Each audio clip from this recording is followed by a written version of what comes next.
कि जो हमने फॉर्म फॉर्म लॉज लाए थे तीन, वो तीनों के तीनों रिजेक्ट हो चुके हैं। हालांकि वो तीनों फॉर्म लॉज इसलिए लाया गया था कि एग्रीकल्चर में बहुत मैसिव लेवल पे अनप्रेसिडेंटेड इंप्रूवमेंट किया जा सके, मैसिव लेवल पे एक इंप्रूवमेंट किया जा सके। लेकिन किसान आंदोलन हुआ और उसको रिजेक्ट कर दिया गया। तो अब क्या करना चाहिए, किस तरीके से कुछ सजेस्टिव अप्रोच दिए गए हैं कि किस तरीके से कुछ स्टेप्स उठाने चाहिए जिसके तहत हम एग्रीकल्चर को डेवलप कर सकें, एग्रीकल्चर को इम्प्रूव कर सकें। राइटर सजेस्टिव अप्रोच देने से पहले पांच बहुत बड़े बड़े सजेशन दिए हैं, उसको ध्यान से समझ लीजिएगा। उससे पहले इन्होंने ये बोला है कि एपीएमसी का फुल फॉर्म होता है agricultural produce market committee. Agricultural produce market committee APMC का फुल फॉर्म होता है। इस पे क्वेश्चन पूछा जा चुका है और एपीएलएम पे भी क्वेश्चन पूछा जा चुका है। एपीएलएम का फुल फॉर्म होता है agricultural produce and live stock marketing. अब ये दो एक्ट आया था, एक एक्ट आया था एपीएमसी मॉडल एक्ट 2003 और दूसरा आया था एपीएलएम एक्ट 2017। इन दोनों एक्ट में ये कहा गया है कि जो किसान है ना, वो ऑल्टरनेटिव चैनल भी ढूंढ सकता है अपने फसल को बेचने के लिए। अब यही बात आप कहेंगे कि फिर तो इसमें भी वही था, ये जो तीन लॉज आए थे, लेकिन उसमें अंडरमाइन किया गया था एपीएमसी मार्केट को। उनका कंप्लीट ये था कि आप उधर ही जाके बेचिए। लेकिन इसमें ये कहा गया है कि एपीएमसी आपके पास रहेगा, लेकिन इसके अलावा आप एमएसपी से ज्यादा कहीं पैसा मिल रहा है तो उस पर आप बेच सकते हो। ये बात कही गई थी 2003 के मॉडल एक्ट में भी और 2017 के भी एपीएलएम एक्ट में भी। अब राइटर ये कहते हैं कि उन्होंने महाराष्ट्र में कुछ विजिट किया एपीएमसी मार्केट में, और महाराष्ट्र एक ऐसा स्टेट है जहां पे बहुत अच्छे से 2003 का एपीएमसी मॉडल एक्ट लागू हुआ है। महाराष्ट्र में जब इन्होंने विजिट किया तो उनको एक बहुत विचित्र चीज समझ में आई। उन्होंने ये देखा कि वहां पे टोटल 2477 प्रिंसिपली रेगुलेटेड मार्केट है। 2477 प्रिंसिपल या प्रिंसिपली रेगुलेटेड मार्केट है। और इसके साथ साथ 2843 जो है वो सब मार्केट यार्ड्स हैं। अब देखो, प्रिंसिपली रेगुलेटेड मार्केट तो आपको समझ में आ रहा है एपीएमसी मार्केट की बात कर रहा है, लेकिन 4843 4843 जो है वो सब मार्केट यार्ड्स हैं। सब मार्केट यार्ड का मतलब क्या हुआ कि सपोज दैट कि एपीएमसी मार्केट के लिए कहीं आपको प्लेस नहीं मिल रहा है तो गवर्नमेंट ने कोई दूसरी जगह अलॉट कर दी है वहां पे एपीएमसी मार्केट स्टैब्लिश करने के लिए, बनाने के लिए, या कुछ भी कोई जैसे कहीं बाजार लग रहा है, सपोज दैट आप जहां पे भी रहते हैं वहां पे कहीं बाजार लगता होगा। हो सकता है वीकली लगता होगा, हो सकता है वीक में 3 डेज लगता होगा, हो सकता है वीक में रोज लगता होगा। तो अब उस प्लेस को वो चेंज करके, मान लीजिए कि बाजार लगने के लिए कोई प्लेस चाहिए लेकिन वहां पे प्लेस मिल नहीं रहा, तो उसको वो चेंज करके किसी दूसरी जगह को दे दिया। इसी को हम कहते हैं सब मार्केट यार्ड्स। अब इसमें नेशनल कमीशन ऑन फार्मर ने एक रिकमेंडेशन दिया था 2004 में। नेशनल कमीशन ऑन फार्मर ने एक रिकमेंडेशन दिया था 2004 में। बहुत जबरदस्त बात कही थी उन्होंने, ये कहा था कि 41,000 मार्केट की अभी कमी है। मतलब मार्केट ही नहीं रहेगा तो किसान अपना फसल बेचेगा कहाँ। तो उन्होंने ये बोला कि 41,000 अभी मार्केट की जरूरत है। 41,000 across length and breadth of the country, बड़ी बात है। इन्होंने 2004 में ऐसा रिकमेंडेशन दिया था, नेशनल कमीशन ऑन फार्मर। और इसके साथ साथ इन्होंने ये बोला है कि बड़ा हेफाजात मैनर में मार्केट है। जैसे पंजाब का एग्जांपल लिया है तो उसमें इन्होंने ये बोला है कि 118.78 118.78 स्क्वायर किलोमीटर पे पंजाब में एक मार्केट है, एपीएमसी मार्केट।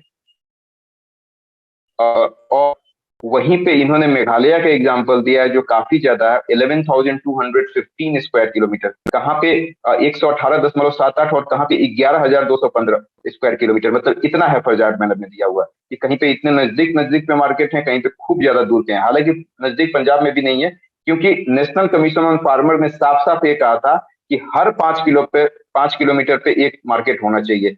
अभी का राइटर ये बताते हैं कि ऑन एन एवरेज 50 से 100 किलोमीटर के बाद एक मार्केट आता है। तो ऐसा नहीं होना चाहिए, ऐसा उन्होंने बताया है। सेकेंड, इन्होंने इंफ्रास्ट्रक्चर को डेवलप करने की बात कही है। इंफ्रास्ट्रक्चर में सबसे पहले इन्होंने एग्जाम्पल दिया है कि आप लोग इमेजिन किए होंगे, इमेजिन करिएगा यदि गांव में रहते हैं तो, कि जो आपकी फसल होती है ना, वो जो खरीद के ले जाता है वो मीडिएटर होता है, वो बंदा, वो नहीं होता है। और वही मेन मीडिएटर नहीं होता है, अरतिया उसको बोलते हैं। कच्चा अरतिया, पक्का अरतिया। अरतिया मतलब मीडिएटर, अरतिया का। तो जो आपसे खरीद के ले जाता है वो कच्चा अरतिया होता है, वो पक्के अरतिया को बेचता है। तो कहने का मतलब कि ये जो मिडिल मैन का जो है ना, क्योंकि मिडिल मैन तो आपसे कम पैसे में खरीदेगा, उसको ज्यादा में बेचेगा क्योंकि उसको भी कमीशन चाहिए। तो तो इस मिडिल मैन का कोई यूज है नहीं, ये कोई वैल्यू एडिशन तो करता नहीं है, ग्रेडिंग करता नहीं है, स्टोरिंग करता नहीं है, पैकेजिंग करता नहीं है, ट्रांसपोर्टेशन ट्रांसपोर्टेशन में उसका पता नहीं कुछ हाथ होता है या नहीं होता है, वो भी किसी और से खरीद के भेज देता होगा।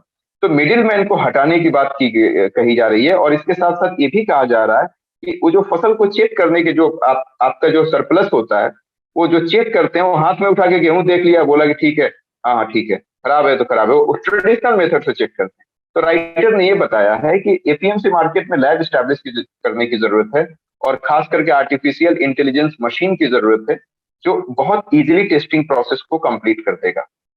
ये दूसरी बात इन्होंने कही है कि इस तरीके से हम और ज्यादा इंफ्रास्ट्रक्चर को डेवलप कर सकते हैं। तीसरा इन्होंने बोला है effective and transparent functioning of e NAM. E NAM का फुल फॉर्म होता है national agriculture market. E NAM क्या होता है, ध्यान से सुनना, एक कॉन्सेप्ट है, समझ में आ जाएगा। ई नैम क्या किया है, जितने एपीएमसी मार्केट है ना, सबको इंटरकनेक्ट कर दिया है, राइट। और आप नेट पे चेक कर सकते हो कि आपकी फसल का सबसे ज्यादा प्राइस कहाँ पे मिल रहा है, कौन से एपीएमसी मार्केट में मिल रहा है, और उस हिसाब से आप उस एपीएमसी मार्केट में जाके बेच दो। तो इसी ईनेम पोर्टल को इन्होंने खोला है। तो इसको effective and transparent functioning of eNAM. ENAM में होता क्या है अभी बता रहा हूँ आपको। ये अभी तक 21 स्टेट में है और 3 यूटीज में है। तो राइटर ये कहते हैं कि इससे किसानों को फायदा नहीं हो रहा है। ईनेम कैसे काम कर रहा है अभी बता रहा हूँ, हंसने वाली बात है।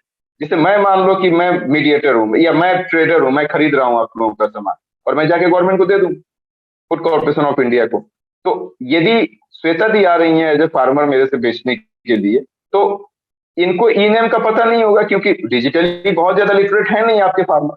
तो ये मुझे बेच देंगी, मैं ले लूंगा इनको, इनके फसल को, और मैं चेक करूंगा फिर ना कि ईनेम पोर्टल के थ्रू कि 1000 जो एपीएमसी इंटीग्रेटेड, अभी तक 1000 इंटीग्रेट हो चुका है, तो 1000 एपीएमसी में सबसे ज्यादा प्राइस कहाँ पे मिल रहा है, और मैं उसको बेच दूंगा। मतलब बनाया किसको गया, किसके लिए गया था, वही बात है कि बनाया बच्चों के लिए चॉकलेट ज्यादा है और खा कोई और रहा है। तो बनाया गया है फार्मर के लिए। चूंकि फार्मर डिजिटली उतने लिटरेट नहीं है, इसलिए उसका फायदा मीडिएटर उठा रहे हैं, जो कमीशन एजेंट है वो उठा रहा है।